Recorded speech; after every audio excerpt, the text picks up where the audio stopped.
당신의 신앙은 건강한가? 라는 것입니다. 여러분 건강하십니까? 아멘 하시는 분이 몇 분 안 되세요? 예, 건강하지 않으세요? 오늘 다 이게 그냥 오늘 다 끝나자마자 식사도 하지 마시고 우리 종합진단 한번 받으러 가셔야 되겠네요. 자, 당신의 신앙은 건강한가? 여러분 그 자녀들을 보면 참 부모들은 멀쩡한데 자녀는 왜 이런 자녀가 나왔을까라는 경우가 가끔 있습니다. 그죠? 근데 반대의 경우도 더 많죠. 부모는 참 이렇게 별로 키도 작고 못생겼는데 그 아들이 키도 훌쩍 크고 굉장히 선남인 훈남이라고 하죠. 요즘 젊은 사람들 말로 뭐 된장남이라고도 하는데, 자 어쨌든 그런 아주 멋있는 그런 훈남이 나오기도 합니다. 어떤 사람은 참 좋은 환경에서 자란 것 같은데도 전혀 그런 사람 구실을 못하는 사람이 있는 반면에 정말 지질하게도 어려웠던 그런 가정 백그라운드를 갖고 있는 사람인데도 정말 아름답게 성숙하고 성장한 그런 사람들, 그래서 사회에 영향력을 끼치는 그런 사람들도 보기도 합니다. 무슨 이유일까? 사람들이 굉장히 궁금했겠죠. 그래서 첫 번째 이유로 유전이 아닐까라는 생각들을 많이 했다고 합니다. 일리가 있는 것 같아요. 부모가 머리가 좋으면 자녀들도 머리가 좋게 태어나는 것 같습니다. 그런데 유전만은 아니다라는 것을 또 많은 연구 자료들을 또 발표하면서 학자들이 이런저런 얘기를 했는 것이 있는데, 그것이 뭐냐면 환경이다. 환경 요인이 가장 크다라고 이렇게 얘기를 합니다. 그래서 에릭 H.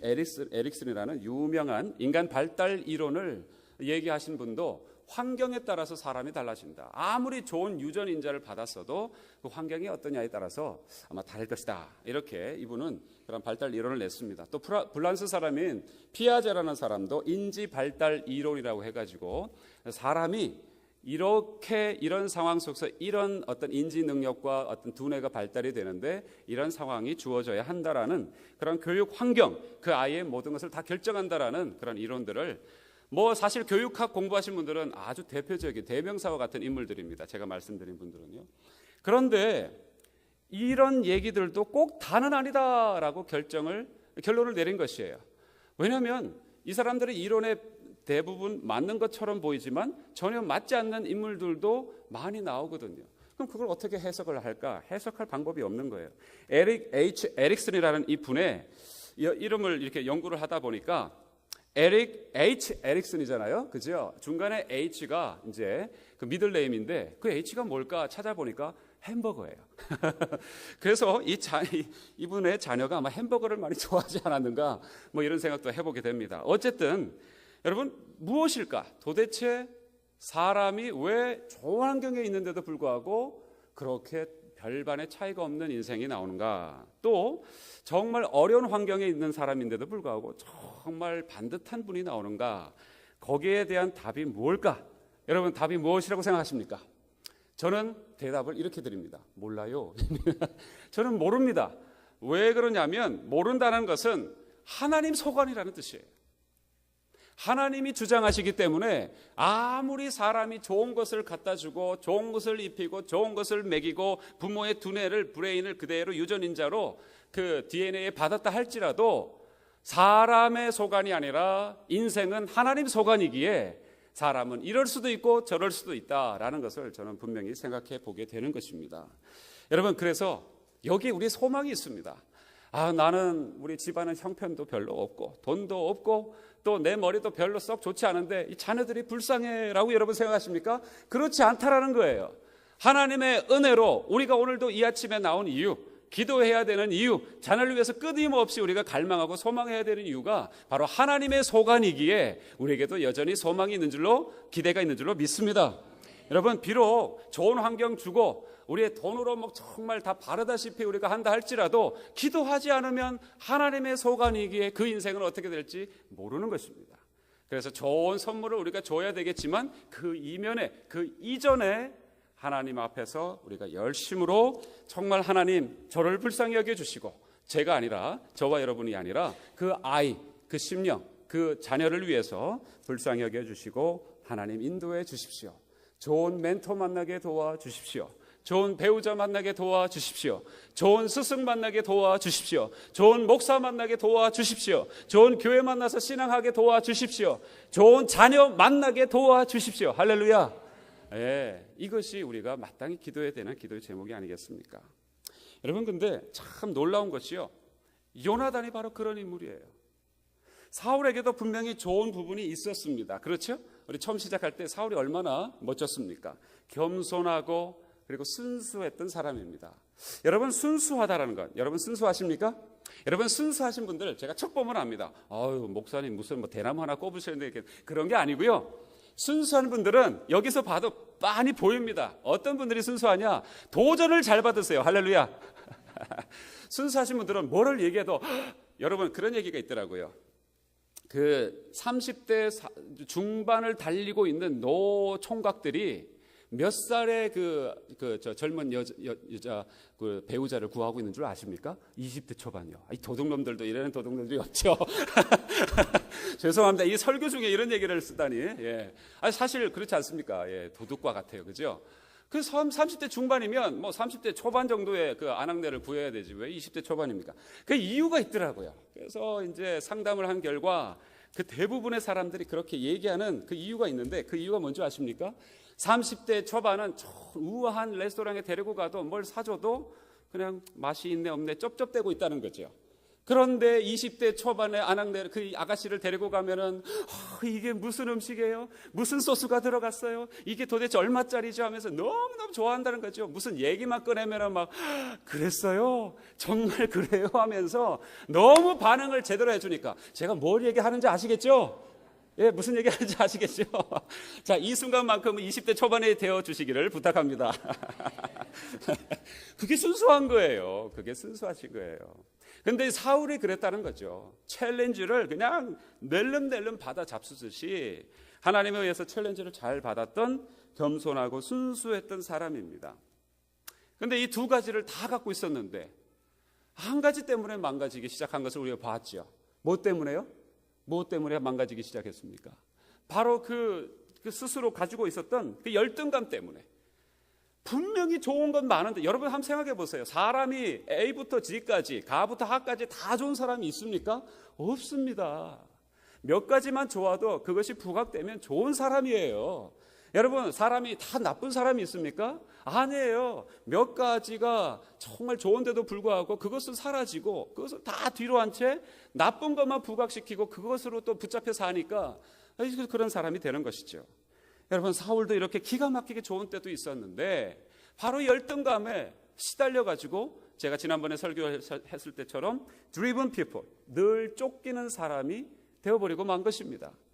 여러분, 그런데요, 사울은 그랬는데 놀랍게도 그 아들 요나단은 이 겸손과 순수를 그대로 받아서 바로 아버지가 가지고 있었던 장점은 그대로 받고 단점은 어디로 갔는지 갖지 아니한 상태로 이렇게 오늘 등장하고 있는 모습을 보게 되는 것입니다. 이것이 은혜이죠. 정말 우리에게도 우리는 때로는 사울과 같은 모습이 있어도 하나님은 요나단을 허락해 주실 줄 믿습니다. 하나님 앞에 기도하면요, 간구하면요. 자, 그렇다면 그 좋은 면이 무엇일까라는 것이죠.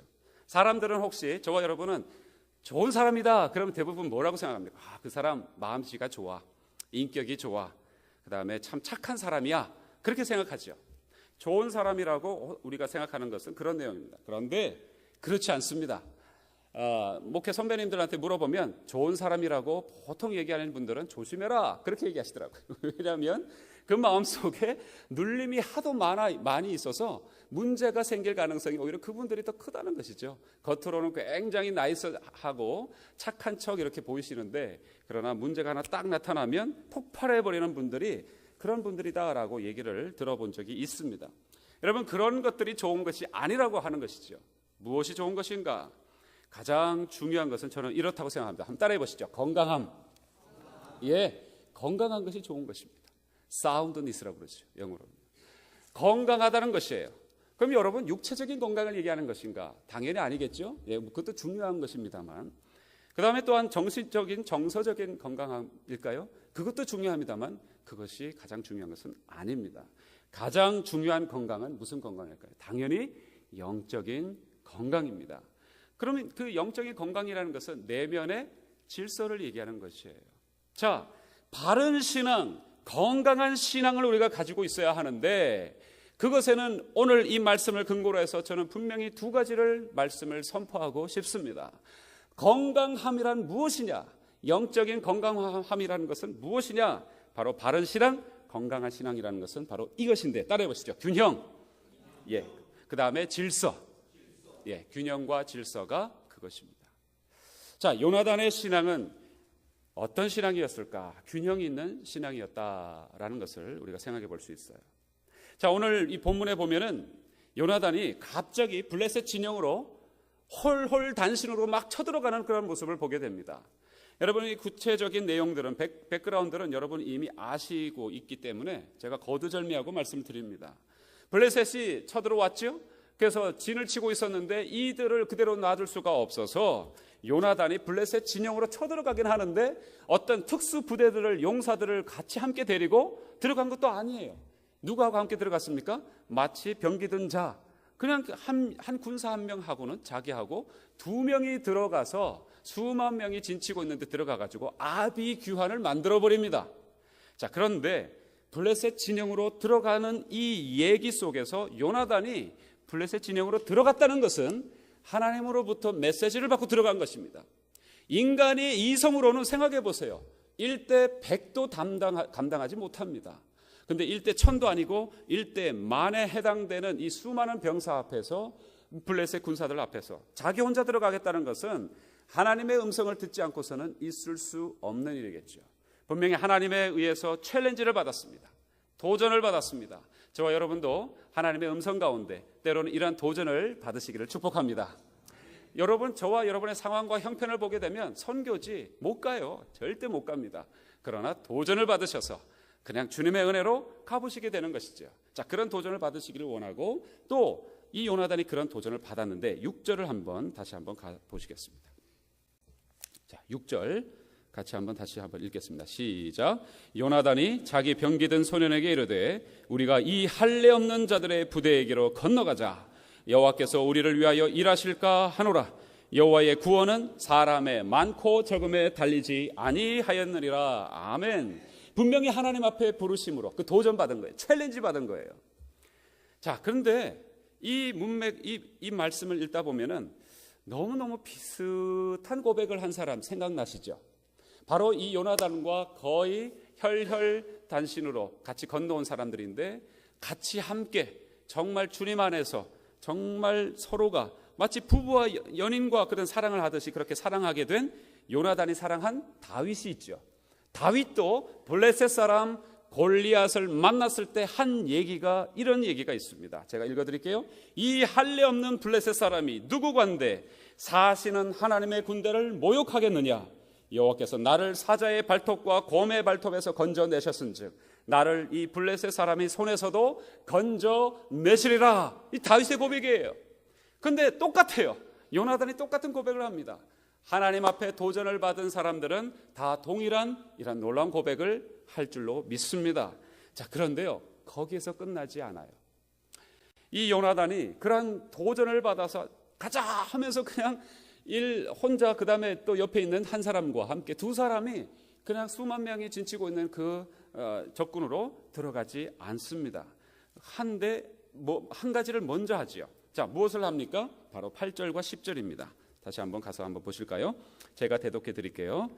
요나단이 가로되 보라, 우리가 그 사람들에게로 건너가서 그들에게 보이리니 그들이 만일 이같이 우리에게 이르기를 우리가 너희에게로 가기를 기다리라 하면 우리는 우리 곳에 가만히 서서 그들에게로 올라가지 말 것이요, 그들이 만일 이같이 말하기를 우리에게로 올라오라 하면 우리가 올라갈 것은 여호와께서 그들을 우리 손에 붙이셨음이니 이것이 우리에게 표징이 되리라 하고. 여러분, 이게 무슨 뜻입니까? 하나님 앞에 챌린지를 받았음에도 불구하고 분명히 이것이 하나님의 말씀인지를 테스트하고 있다라는 것입니다. 이것이 균형 있는 신앙입니다. 여러분, 무슨 얘기입니까? 믿음이라고 그러면 이성과 사고를 뛰어넘는 것이 아닙니다. 절대적으로 믿음과 이성은 상치할 수 없는, 같이 양립할 수 없는 개념이라고 생각하십니까? 그렇지 않습니다. 믿음과 이 이성은 우리는 같이 균형을 가지고 있어야 하는 줄로 믿습니다. 왜냐하면 믿음이 때로는 이 이성을 넘어갈 수 있습니다. 그런데 그 믿음을 가지고 있을 때 이성이 믿음을 침범하면 그것은 불신앙이 됩니다. 그러나 믿음 안에서 그 이성을, 하나님이 주신 이성을 잘 발휘해야 되는 것은 하나님이 저와 우리에게 주신 그러한 몫인 줄로 믿습니다. 균형 있는 신앙은 바로 그런 신앙이에요. 예를 들면 이런 것입니다. 제가 이 말씀을 준비할 때에 하루 종일 묵상을 하고 이 고민을 하게 되죠. 그런데 어느 날 갑자기 오늘 어떤 말씀을 주실까? 그리고 오늘 또한 이렇게 주일날 아침에 하나님이 우리 사랑하는 공동체에게 어떤 말씀을 주실까 하면서 제가 주일 아침에 성경을 펴서 하나님 말씀하옵소서 이러고 지그시 눈을 감다가 눈을 뜬 그 구절을 한번 읽고 오라 세상의 신비여 이러고는 제가 앞에 서가지고 설교를 한다면 여러분 들으시겠습니까? 아니죠. 여러분 하나님의 말씀, 분명히 여호와 하나님의 말씀은 1.1획도 변함이 없는 우리 주 예수 그리스도를 증거하는 하나님의 말씀인 줄로 믿습니다. 이 말씀을 기본으로 해서 제가 이성을 작동하는 것이죠. 합리성을 들여다보는 것이죠. 그리고 논리를 전개시켜 보는 것이지요. 우리의 가지고 있는 하나님이 허락하신 그 모든 것들을 다 활용하여서 하나님이 주신 메시지가 맞는가 틀린가 그것을 확인해 보는 것입니다.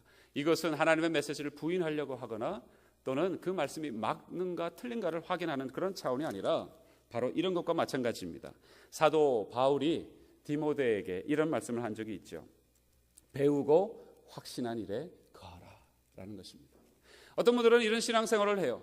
어떤 목사님의 설교를 듣습니다. 할렐루야 감사합니다고 하지만 은혜 받았다고 하지만 돌아가서는 그 말씀에 대한 자신에게 부합한 그런 이성과 허락되어진 믿음을 활용하지 아니하고 이성을 활용하지 아니하고 그냥 은혜 받았다고 하면서 묵혀두고 있습니다. 그러다가 어떤 문제가 생기면은 전혀 의미가 없는 습관에 쫓아 나온 맹목적인 신앙을 자기 가지고 있는 신앙이라고 생각하면서 하나님을 믿는다고 얘기하는 경우가 생기는 것이에요. 그런 의미에서 오늘 여기에서 균형 잡힌 신앙은 무엇인가라는 것을 오늘 꼭 우리가 잘 염두에 두셔야 합니다. 자, 믿음은 지성과 상치하지 않습니다. 요나단의 경우가 그렇다고 제가 설명을 드렸죠. 블레셋 진영에 단독으로 들어가는 것은 이성으로 생각할 때는 무리수입니다. 누가 그러겠습니까? 분명히 하나님으로부터 챌린지가 있었던 것입니다. 그러나 바로 움직이지 않았어요. 이것이 분명히 하나님이 주신 챌린지인가 하면서 말씀을 분명히 다시 한번 확고부동하게 잡기 위해서 믿음뿐만 아니라 이성과 그러한 자신의 가지고 있는 모든 것들을 활용했다는 것이죠.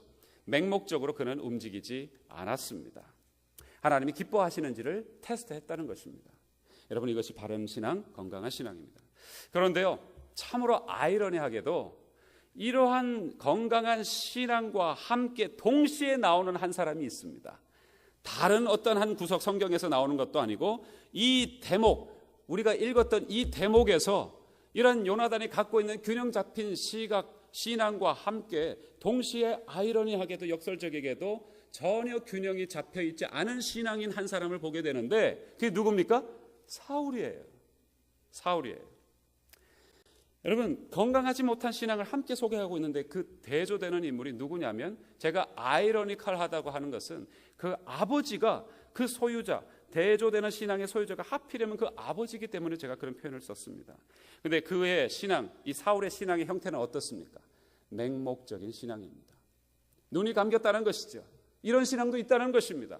우리가 열심을 내는 것 같고 믿는 것처럼 보이지만 전혀 하나님하고는 상관없는 신앙, 이 신앙은 신앙이 아닙니다. 여러분 제가 주보에다가 오늘부터는 지난주에 설교를 적지 않고 설교를 노트하실 수 있도록 주일 설교 노트를 제가 만들었습니다. 여기 한번 적어보세요. 맹목적인 신앙이라는 게 무엇이냐 이것입니다. 그건 신앙이 아닙니다. 맹목적인 신앙은 신앙이 아니에요. 신앙의 흉내를 내고 있을 뿐입니다. 맹목적인 신앙은요, 하나님 앞에 부름 받은 적도 없어요. 말씀 들은 적도 없어요. 챌린지 받은 적도 없어요. 그런데 그냥 자기 습관, 자기 분위기에서 이거 뭐 그냥 기도해야 되겠다. 또는 은혜 받았다. 이런 식으로 자기 스스로를 자기기만 한 그런 모습이 맹목적인 신앙이에요. 한 예를 구체적으로 한번 살펴볼까요? 사울의 경우가 그렇습니다. 여러분 지금 이 요나단이 블레셋 진영으로 들어가서 지금 두 사람이 들어갔는데도 완전히 아비규환으로 만들어버렸지 않습니까? 그러면 지금 어떻게 해야 됩니까? 사울이 제정신이라면 조금만 이성을 발동시키면, 그리고 믿음 안에서 이성을 발동만 시키면 지금은 돌격 명령을 내려야 되겠구나라고 생각할 것입니다. 그런데 사울은 갑자기 어떻게 하느냐면, 오늘 이 본문은 다 읽지는 않았지만 여러분이 쭉 보시게 되면은 사울이 갑자기 뭐라고 얘기합니까? 법궤를 가져오라 그럽니다. 또 이 사람이 갑자기 명령을 바꿉니다. 돌격 이러면서 또 명령을 바꿔요. 그게 무슨 뜻입니까? 하나님의 음성을 듣고 나간 것이 아니라 자기 기분 따라서 지금 행하고 있다는 것을 단적으로 보여주는 대목인 것입니다. 그냥 감으로 신앙생활 하는 것이에요. 여러분, 저와 여러분이 이런 감으로 신앙생활 하셔서는 안 됩니다. 우리는 어디에 기반해서 신앙생활을 해야 된다고요? 말씀에 근거해서. 제가 늘 말씀드리잖아요. 오늘 새벽에도 말씀드렸잖아요. 한 가지 말씀을 들으셨으면 그 말씀이 정말 옳은지 그런지 내 삶 속에 그대로 적용해서 정말 이게 하나님의 살아계신 약속의 말씀이구나, 저와 여러분의 약속의 말씀이 되셔야 하는 줄로 믿습니다. 그냥 누구 목사님의 그 신앙이 돼서는 안 돼요. 제가 설교를 통해서 여러분에게 신앙을 말씀해 드리지만 여러분은 이성을 작동하시고 믿음을 작동하시고 또 그런 모든 것들을 다 하나님이 주신 것들을 활용하셔서 정말 그런가 하면서 여러분의 삶 가운데 그걸 지켜내셔야 하는 책임이 여러분에게 있는 것입니다.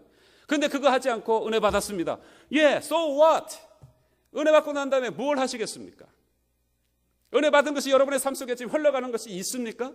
하나님이 수없이도 약속해 주신 약속의 말씀이 내 것으로 지금 흘러가고 있는 것들이 있냐 말이죠. 그건 우리가 자기 기만입니다. 신앙을 흉내내고 있는 것이에요. 맹목적인 신앙인 것입니다. 여러분, 요나단이 정말 그렇게 애쓰고 있을 때에 사울은 정말 같이 돌격 명령 내리고 같이 싸웠어야 됩니다. 자, 그래서 이제 싸운다고 하는데 이 사람이 또 실수해요. 중대한 실수를 또 하나 하죠. 법궤를 가져오라 해놓고는 보니까는 막 지금 이기고 있는 것 같거든요. 그러니까 또 돌격 그랬다가 갑자기 또 뭐라고 합니까? 자, 우리 완전히 저들을 승리하고 완전히 한 명도 남기지 않고 다 죽일 때까지 다 금식해. 금식 명령을 어기는 모든 병사들은 내가 다 족족이 찾아내서 죽일 거야. 그런 엉뚱한 얘기를 해냅니다. 금식을 선포하죠. 자, 이것이 맹목적인 신앙 아니고 또 무엇이겠습니까? 여러분, 우리 금식할 수 있습니다. 자, 그런데 뭐가 문제입니까? 여러분, 하루 동안 전쟁을 열심히 치르다가 금식하면서 배를 쫄쫄 굶으면서 지금 전쟁하고 있어요. 그러니 사람들이, 이스라엘 병사들이 다 죽을 지경이 됐습니다. 근데 하다 보니까는 꿀이 보여요. 그래가지고 저거 찍어 먹으면 내가 좀 살 텐데, 원기가 회복될 텐데. 그런데 사울의 명령 때문에 옴짝달싹도 못하는 거예요. 왜냐하면 다 죽으니까요. 그런데 그때 요나단이 사울이 명령을 내릴 때, 금식하라고 명령 내릴 때 옆에 요나단이 있었습니까? 없었죠. 그러니까 요나단은 그것도 모르고 그냥 꿀이래 하면서 찍어 먹었습니다. 눈이 밝았습니다. 더 전과를 올렸습니다. 그런데 그 장면을 본 옆에 이스라엘 병사가 이렇게 얘기하죠. 당신 사울이 얘기했던 맹세 듣지 못했습니까? 큰일 났네. 사울의 아들이라도 아마 사울이 얘기한 것이면 분명히 당신 죽을 것입니다라고 그 맹세와 저주를 얘기하죠. 그러자 요나단이 한 말이 있습니다. 29절입니다. 요나단이 가로되 내 부친이 이 땅으로 곤케 하셨도다. 보라, 내가 이 꿀 조금을 맛보고도 내 눈이 이렇게 밝았거든 이라고 얘기합니다. 부친이 이 땅을 어떻게 했다고 요나단은 고백합니까? 곤란케 했다. 다시 얘기해서 그건 아닌데. 왜요? 요나단은 균형이 잡혀있는 사람이기 때문에 사울의 그런 반응, 사울의 그런 명령을 듣고서는 그건 아닌데라고 생각을 했다는 것이죠. 여러분, 맹목적인 신앙은 자신도 피곤하게 하고 주변에 있는 사람들을 피곤케 합니다.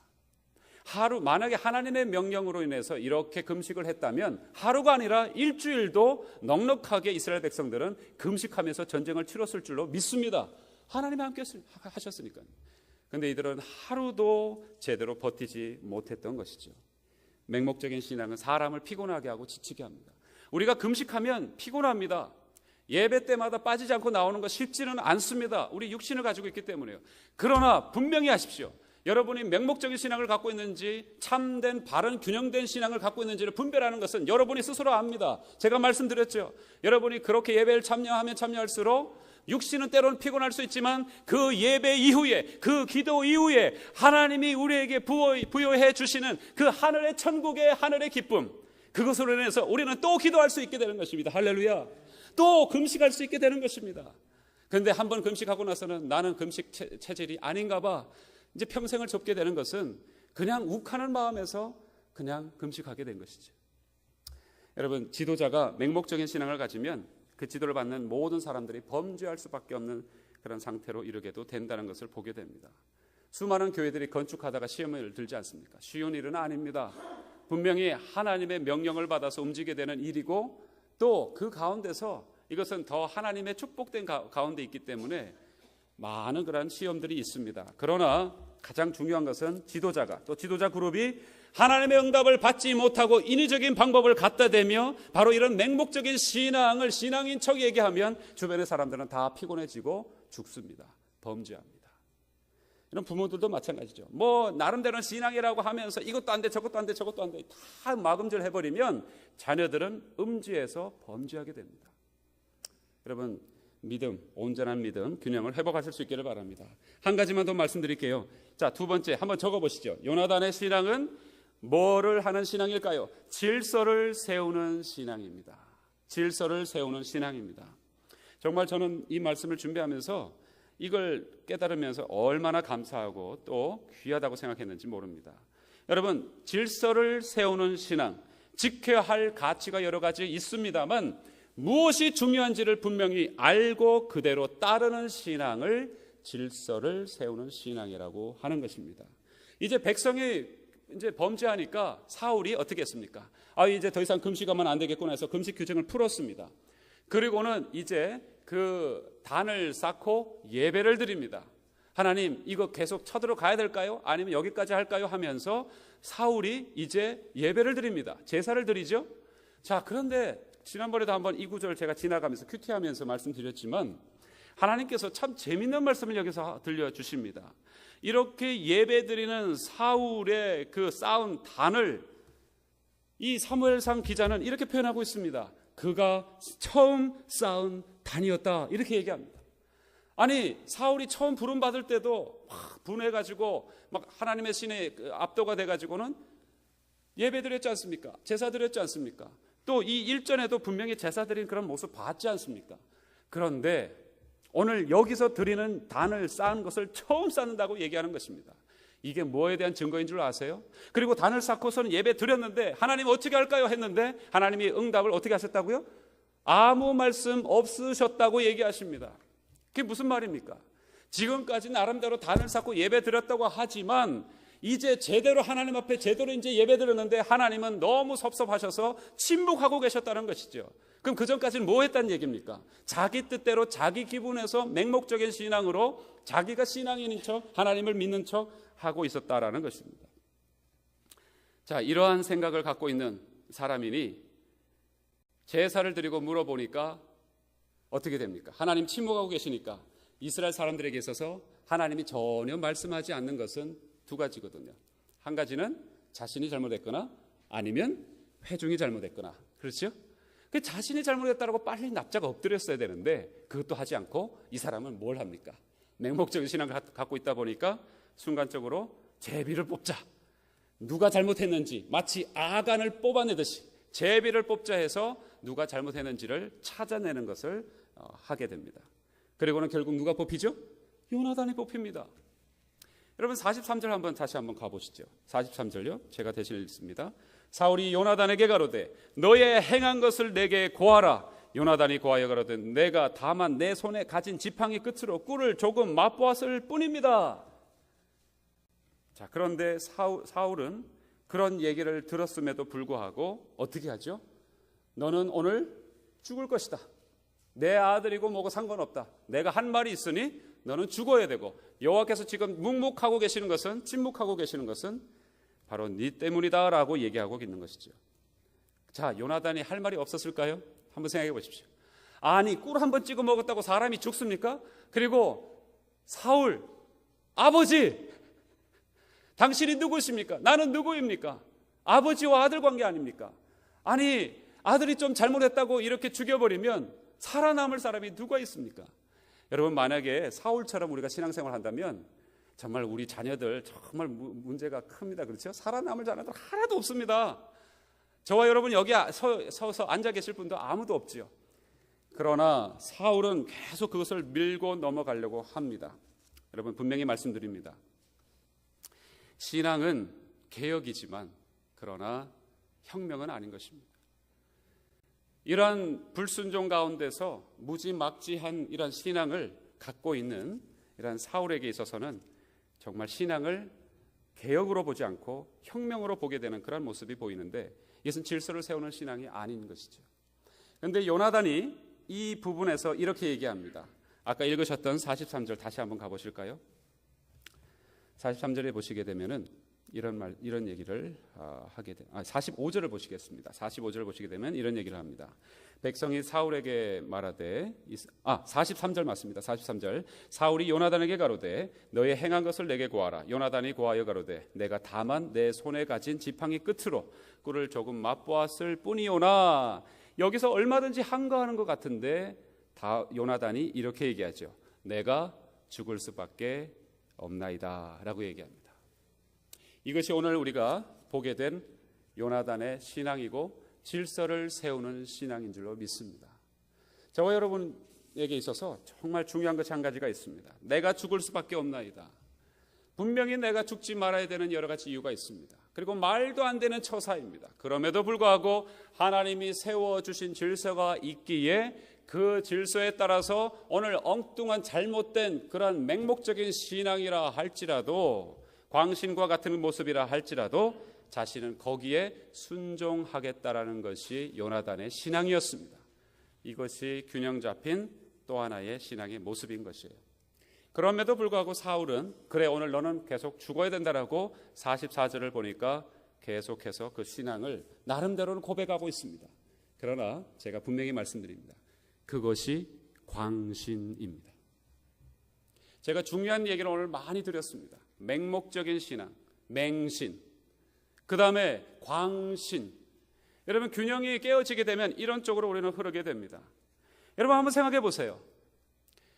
교회가 어떤 중요한 하나의 일을 놓고서 특별히 교리까지 거기에 첨부된다면 더 예민해지겠죠. 하나님이 정말 귀하게 여기는 것을 이 도구마 하나 지키겠다고, 교리 지키겠다고 중요한 것을 깨뜨려 버린다면 그것은 광신입니다. 예를 하나 들을까요? 여호와 증인들은 수혈을 금합니다. 그렇죠? 그런데 여호와의 증인의 한 딸이 죽어가고 있습니다. 수혈을 해야 됩니다. 그런데 자신이 믿는 도그마 때문에, 그 교리 때문에 수혈을 하지 않고 딸을 죽입니다. 정말 그것이 하나님이 바라고 기대하시고 있는 부분일까요? 광신인 것이죠. 그것이 광신인 것입니다. 여러분, 다시 한번 정리해 볼게요. 맹신이 무엇입니까? 사울에게서 이 맹신과 광신을 다 보게 되었습니다. 그리고 이 요나단은 맹신에도 흐르지 않고 광신에도 흐르지 않고 균형 잡힌 하나님 앞에서의 그러한 귀한 아름다운 믿음을 오늘 보여주고 있습니다. 여러분, 맹신은 무엇입니까? 하나님께 듣지도 못하고 상관도 없는 것을 신앙의 이름으로 추구하는 것이 맹신이에요. 광신은 무엇입니까? 하나님께 지켜야 될, 헌신해야 될 중요한 가치가 있지만 그러나 분명히 우선순위가 있습니다. 그런데 중요하지도 않고 우선순위 뒷부분에 있는 것을 붙잡기 위해서 더 중요한 것을 희생하는 것은 광신이에요. 자기 상처 때문에 버림받지 않기 위해서, 인정받기 위해서 광신도처럼 살아가는 신앙인들도 종종 보입니다. 여러분, 예수님 때 이런 분들을 봤지요. 안식일 때에 예수님이 사람을 고치니까 안식일 법을 어겼다고 하면서 예수님에게 들이대는 그런 어떤 그런 포효를 하는 바리새인들의 모습을 보게 됩니다. 여러분, 그것이 광신입니다. 법을 지키는 것이 중요합니까? 사람을 살리는 것이 중요합니까? 여러분, 신앙을 위해서 가정을 내팽개치고 망가뜨린 그런 신앙도 광신입니다. 여러분, 믿음이라고 하면서 교회에서 늘 나와 계시지만 그러나 정작 남편과 자녀들을 다 팽개친 채 교회에서만 돌고 도는 것은 믿음 좋은 것처럼 보이지만 그것은 광신이에요. 그건 상처 때문에 그런 것입니다. 하나님이 가장 중요한 것은 세 가지. 무엇입니까? 생명입니다. 그 다음에 가정입니다. 그리고 교회입니다. 이 세 가지를 뒤로 한 채 중요하다고 우기면서 여러분이 더 신앙의 이름으로 중요하다고 여러분이 자신을 드러낸다면 그것은 광신일 수가 있습니다. 저와 여러분이 오늘 이 요나단의 모습을 통해서 맹신도 광신도 아닌 참으로 균형 잡힌 질서를 세우는 그런 아름다운 신앙으로 다시 회복되기를 주의 이름으로 축복합니다. 여러분, 이 가운데 우리가 한 사람도 나고자가 있어서는 안 됩니다. 맹목적인 신앙을 가져서도 안 됩니다. 그리고 정말 하나님 앞에서 균형 잡힌 그런 아름다운 질서가 잡힌 그런 신앙으로 다시 한번 회복되시기를 주의 이름으로 축원합니다.